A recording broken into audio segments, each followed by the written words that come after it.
So how do you save $1 million by the age 30? I already made a video about how you can actually be a millionaire by the age 30. That's a different video. This is how you can save $1 million by the age 30. So this was inspired by an article that I saw. And it gave some tips. I'm adding some of my own here, but I'm going to give you just some information about how you can actually become a millionaire by the age 30 or have $1 million in savings by the age 30. So anyways, let's get started here. The number one thing, this is a requirement.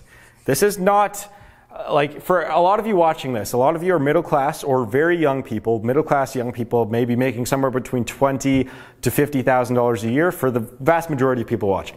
So the number one thing that you have to do if you're one of those people is find a side hustle. This was given in the newspaper, and I 100% agree with this. Think about the simple math. $50,000 a year you make if you're young. You're 20 years old. After 10 years, if you save every penny and don't have any living expenses and don't pay taxes, you can only have a maximum earnings potential of $500,000. So the thing that you need to do first is find some sort of side hustle. And sometimes it's multiple. I remember the guy in the article, he followed the similar path as me. He started out with some side businesses, and he was working a consulting job. It was actually weird. He had like a really similar career path to me. In fact, I might contact him actually.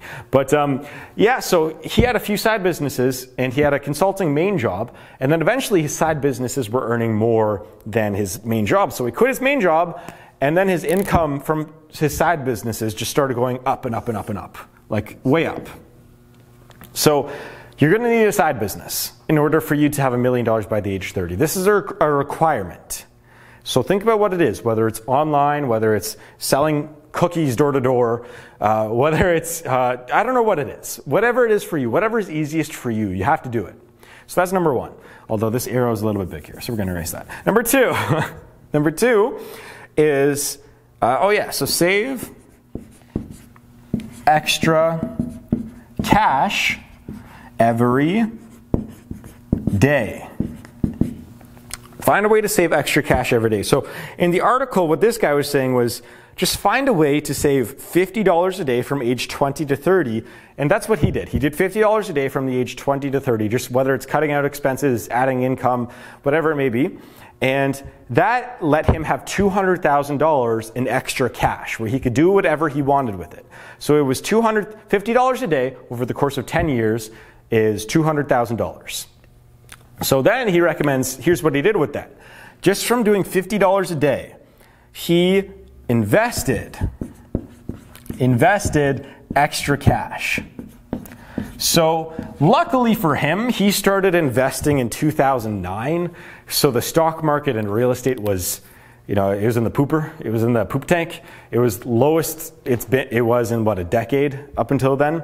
Everything crashed, and so just because he invested essentially $200,000 over the past decade, he said that was responsible, I think, what was his number here? It was somewhere between $500,000 and $600,000 for him.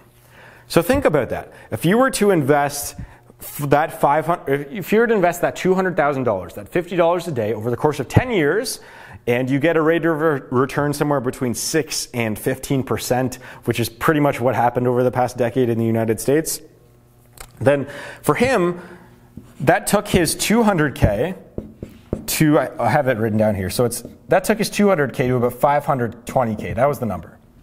Just by doing that, just by putting his money in the stock market. So if you aren't comfortable with the stock market, I do have that program. You can check it out. Shameless plug, I know. But it's just, if you do it in a safe way, which is what I recommend, you can get that kind of return in the long run over the course of a decade. So we're going to move on here to number four. Number four, which was big for him, which was reduce monthly expenses, whatever that word is. So this kind of ties into number two here about saving. But saving can also, I guess I should have mentioned, saving is also like putting money in your 401k, or when the money's automatically taken out of your paycheck if you're an employee. That counts as saving too. But reduce monthly expenses. So this is like, what he did was he downsized his house. That was downsized his rent payments. He was paying rent at the time. So he said that he was living in a $1,500 nice apartment, and he downsized to a $700 or an $800 kind of shitbox apartment. So that's what he did. And maybe you guys can do that too. Maybe you guys are living in a $1,500 a month apartment. I mean, I was living in this was 2 or 3 years ago, I was living in an apartment where it was about I think it was about $1,000 a month. What's it? No, I got a deal on it. That's right. I got a deal and it was like $850 a month. Everything included. Expenses. It was a modern, nice new apartment. So I guess I didn't really need to downsize, and I didn't, because it was a super nice, I was making a lot of money from that apartment too, like online. So that's what I did. I had an $850 single apartment. And maybe you guys can do that too. Maybe you guys can find one in your area. Maybe you're living with a $1,000 a month apartment right now, and you can find one 5 floors down for $950 or $900. Maybe you can find one 5 streets down for, maybe you save $200 a month. Do something like that. Downsize. Reduce monthly expenses. So I guess, yeah, another thing he did was he cut out cable. I recommend that too, because if you're a young person, you're on the internet a lot, you don't need cable. And I know, it's packaged a lot, I know. Those cable companies get you, right? In Canada, we pretty much have 2 telecommunication companies. I mean, there's more, but there's 2 main ones. There's Rogers and then there's Bell. And they try to hook you up with everything at once. They try to hook you up with cable, phone, internet, all in one, and they try to make it like, look, you're saving money by getting cable, and you're not. You're not. So just cut out cable, cut out a home phone if you don't even need that. You have a cell phone. Cut those 2 things out. So cutting out cable was big for him, and I recommend everyday investments. I made a completely separate video on this about everyday investments. So for me, mine, I've talked about, mine is the batteries, AA batteries or chargeable batteries. So that saves me time and saves me money, because I never ever again have to go buy AA batteries, ever. I just get rechargeable ones. After I finish with them, plug them right back into the wall. Sure, it's going to cost me a few cents of electricity to charge them, but it's not going to cost $1 or $2 per battery like it normally would at Walmart or convenience store or whatever. So what's your everyday investment? I say like coffee makers are a lot. Instead of going to Starbucks, get your own coffee maker.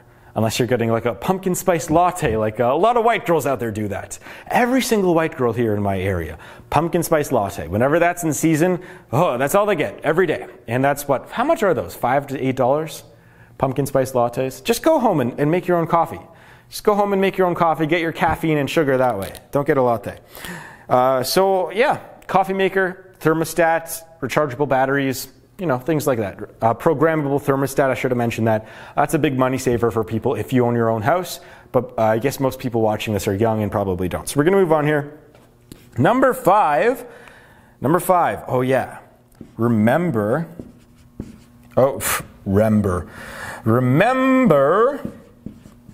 your goals. So maybe you take these first 4 things, you do those first 4 things. You get a side hustle that makes you a few $100s a month extra. You start, saving money off of every paycheck. You start investing your extra cash, and you start reducing your monthly expenses. And then you start to see the money in your bank account start to pile up. Ooh, I have an extra $500 this month. Ooh, $1,000. Ooh, now all of a sudden I have 10 grand in the bank. $20,000. What do I do now? Let's go out and buy that car. No. Remember your goals. If you want to be a millionaire by the age 30, so actually the example that this guy gave in the article was that, so this is what happened to him.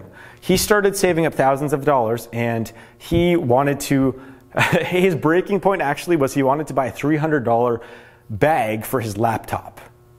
And he's like, you know what, I've done too much. I need to start cutting more. And so he started remembering his goals. He wanted to be a millionaire by the age 30. Do you? And so every morning where you think that you're doing really well, and maybe you could buy that little extra thing. You could buy that little extra, you could start buying that latte again from Starbucks because you're doing so well. No, you can't. You can't. Unless your side business starts really taking off, making you hundreds of thousands of dollars, then that's a different story. But in most cases, it's not. So just make sure you remember your goals. You remember why you're doing this. You remember why you cut out cable. You remember why you started your side hustle. It's to get financially free, to become a millionaire by the age 30, to have $1 million in savings by the age 30. And I think that's what this video is about. It's about making sure that you remember to do these things each and every day, even when things are going good or bad. Just remember what your purpose is. You want to be wealthy, you want to be financially free. Trust me, it's good. It's really, really nice being financially free. And I want that for you guys. So I'm going to wrap this video up. I'd like to thank you very much for watching. Do you have anything that I left out here? Anything that I left out?